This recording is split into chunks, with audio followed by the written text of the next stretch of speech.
on prêche là, il y en a encore, il y a quelque chose dans la prière. Le Seigneur m'a amené vers une femme de valeur. Amen. Donc ce matin, on va voir ensemble les principes d'une femme de valeur et quelques qualités d'une femme de valeur. Et je crois que dans cette église, nous n'avons que des femmes de... Alléluia. Une femme de valeur, c'est une femme qui se bat pour ce qu'elle a. Elle se bat pour les siens. Elle se bat pour ses enfants. Alléluia. Et on dit, se bat n'importe comment. On est d'accord. On ne se lève pas pour se battre. La Bible dit, ce n'est ni par la chair, ni par la force, ni par la puissance, mais c'est par son esprit, dit l'Éternel. Donc une femme de valeur doit être premièrement une femme de prière. On est d'accord? Pour se battre, il faut que tu aies l'esprit de prière. On doit avoir un esprit de prière. Quand je préparais ce message, j'ai dit, le Seigneur me parle jusqu'à, j'ai dit, Seigneur, tu me parle-moi. Parce que je me voyais dans le message.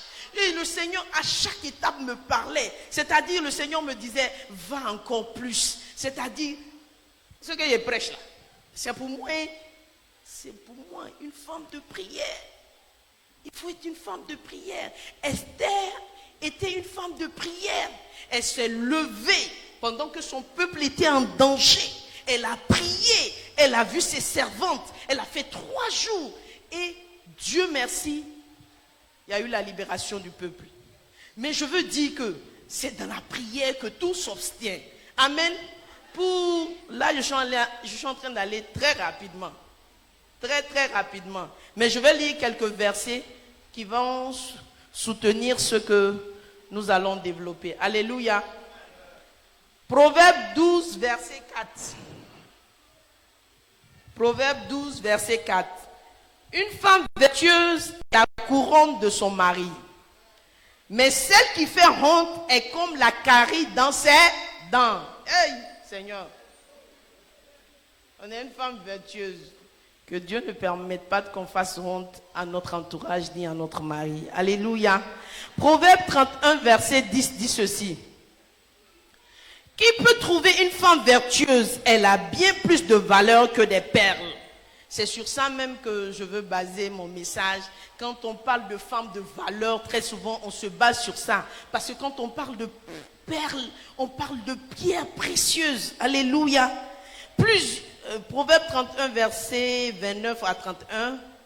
Je lis rapidement. Plusieurs femmes ont une conduite vertueuse, mais toi, tu les surpasses toutes. Que ce soit ta part au nom de Jésus. Marie-Noël, que ce soit ta part. Amen. Le verset 30. La grâce est trompeuse, mais la beauté est vaine. La femme qui craint l'Éternel est celle qui sera louée. Alléluia. Enfin, le verset 31. Récompensez-la du fruit de son travail et qu'on porte ses œuvres là lourd. Est-ce qu'on peut acclamer la parole de Dieu? Merci Seigneur. Merci Seigneur. Alléluia.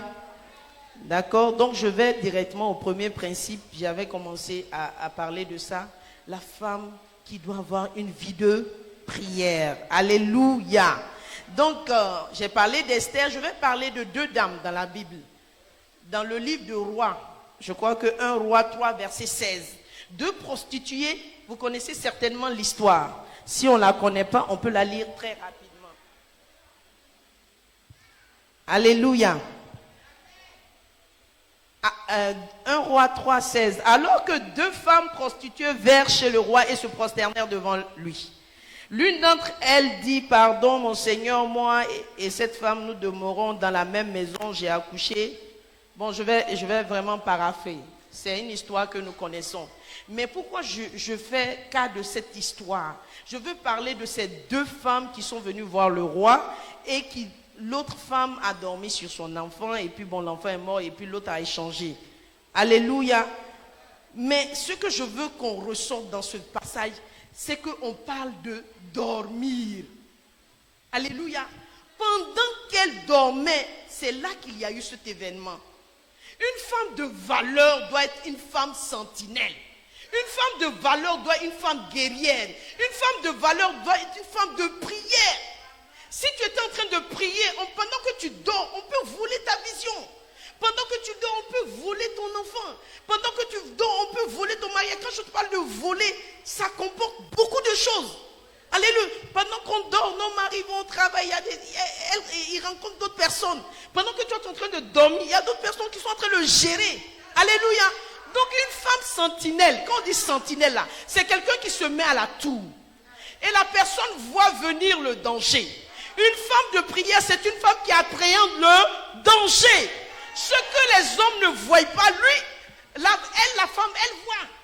Alléluia. Elle appréhende le danger. Ça là, on a vu ça avec Abraham. Abraham, on connaît l'histoire d'Abraham et puis Sarah. Je vais lire très rapidement. Abraham et puis Sarah, là, je suis en train d'aller vraiment rapidement. Abraham et Sarah, il fut un moment que Sarah a vu, je vais quand même lire la partie. D'accord. Arrivé à un moment, Ismaël se moquait d'Isaac. Abraham n'a pas vu, mais Sarah a vu. Elle s'est fâchée et elle a attiré l'attention d'Abraham. Elle a dit, le combat dans lequel je suis rentré est arrivé sur mon enfant. Car vous savez qu'à un moment donné, Agar a commencé à se mesurer à Sarah. À un moment donné, j'ai eu un enfant avec lui. Si toi tu ne peux pas avoir enfant, moi j'ai eu. Donc, on peut être sur le même point d'égalité, sinon même que je peux te dépasser. Mais ça, Abraham n'a pas vu. Mais Sarah, la femme de valeur, elle a vu que quelque chose se passe. Et Dieu merci, Abraham a compris et Abraham a fait partie Agar et son fils. Alléluia. Ça, c'est... Il faut être...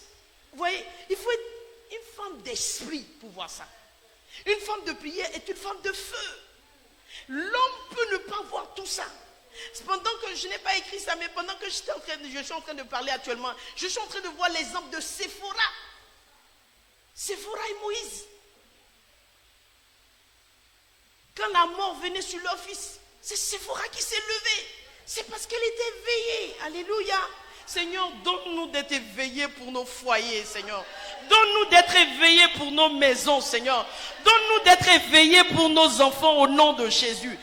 Excellence, tu peux être une fille célibataire, une sœur célibataire. Si tu ne commences pas à t'éveiller maintenant, à faire des veillées de prière, à être une femme de prière, quand tu es rentré dans le foyer, la situation va te donner de prier. Donc autant que tu sois une femme de prière maintenant. Quand tu rentres. Amen. Parce que quand on rentre dans le foyer, il y a beaucoup de choses. Amen. Donc maintenant que Dieu te permet d'écouter ces genres de messages, commence à être une femme de prière. Alléluia. Alléluia. Est-ce qu'on peut éteindre ça, s'il vous plaît? Amen. Une femme de valeur doit travailler son intimité avec Dieu. Pendant qu'il est temps. Alléluia. Alléluia. Je prends beaucoup de temps à expliquer la prière parce que c'est le nerf. C'est le nerf. Quand on regarde Anne pour avoir Samuel, elle a fléchi chez nous. Elle allait en profondeur dans la prière. Alléluia. Il est arrivé un moment, avant qu'elle n'aille en prière, elle a pensé que c'est Elkana qui lui donnait pas. Elle dit, donne-moi enfant. C'est pas fait d'Elkana, c'est fait du roi des rois. C'est lui qui peut donner enfant. Alléluia. Mais elle a fléchi genoux. C'est dans la prière que certaines choses peuvent nous arriver. Alléluia. Il y a des choses que tu ne peux pas obtenir. C'est dans la prière que tu peux les obtenir. Amen. Et je suis là ce matin pour te dire, en tant que femme de valeur, sois une femme de prière. Alléluia. Parce que Dieu a exaucé Anne. Dieu a enlevé l'opprobre qui était sur Anne. Amen. Et quand Anne a fini tout ça, Anne allait conformément à son engagement. Il allait donner son fils comme à l'église. Et pendant que j'étais en train de lire ce passage, je vois que c'est à nous de consacrer nos enfants pour l'église. À Dieu plutôt. C'est à nous, c'est pas quelqu'un. C'est pour ça que tu peux voir des femmes qui sont là, peut-être même ici. Genre, je leur demande, et l'enfant? Non, il a trop dormi. Hein? Mais quand il va à l'école, là, il ne dort pas. Mais amène l'enfant à l'église pour que l'enfant se côtoie avec les autres enfants, pour que l'enfant soit dans un milieu biblique. Alléluia. C'est à nous, en tant que femmes, d'amener nos enfants à l'église. C'est à nous de consacrer nos enfants. C'est à nous de donner l'éducation d'une vie chrétienne. Amen. À nos enfants, c'est notre devoir. Alléluia. Femme de valeur. Amen. Vous êtes dans la révélation. Alléluia. Donc ce matin, franchement, de la même manière que Dieu a enlevé l'opprobre de Anne, parce qu'elle a fléchi genoux, que Dieu enlève notre opprobre au nom de Jésus. Que Dieu enlève tout ce qui est honte sur nous au nom de Jésus. Que Dieu enlève tout ce qui est honte. Pour Anne, c'était un enfant. Pour toi, peut-être c'est un miracle. Pour toi, peut-être c'est un déblocage d'un projet. Pour toi, peut-être c'est quelque chose qui est bloqué. Que le Seigneur enlève l'opprobre. Que le Seigneur te supprenne agréablement. De la même manière qu'il a suppris Anne.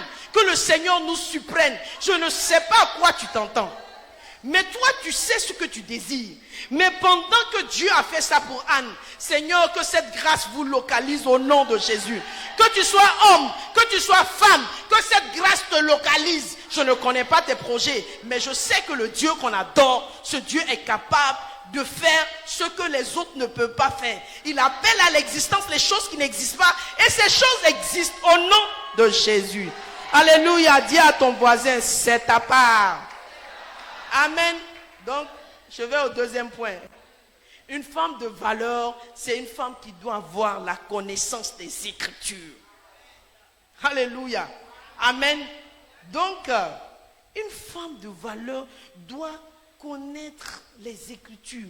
Une femme de valeur doit méditer la Bible. Une femme de valeur doit se familiariser avec la parole de Dieu. Une femme de valeur doit mémoriser les versets. Une femme de valeur doit pratiquer la parole de Dieu. Une femme de valeur doit venir à l'église. C'est important. Une femme de valeur doit faire quoi? Venir à l'église. Une femme de valeur doit gagner des âmes. Une femme de valeur doit être en mesure d'enseigner les nouvelles personnes. Aussi faut-il que tu te laisses enseigner. C'est ça une femme de valeur. Si tu vois que tout ce que je cite, tu n'es pas dedans, commence à dire, aide-moi Seigneur, aide-moi Seigneur, à rentrer dedans. Alléluia. Une femme de valeur est un agent de la grande commission. Alléluia. Si tu veux dire, ou bien si tu es en train de tu es en train d'établir un baromètre pour savoir si tu es une femme de valeur, sache qu'il faut que tu connaisses les Écritures. Alléluia. Alléluia. Rien n'est un hasard.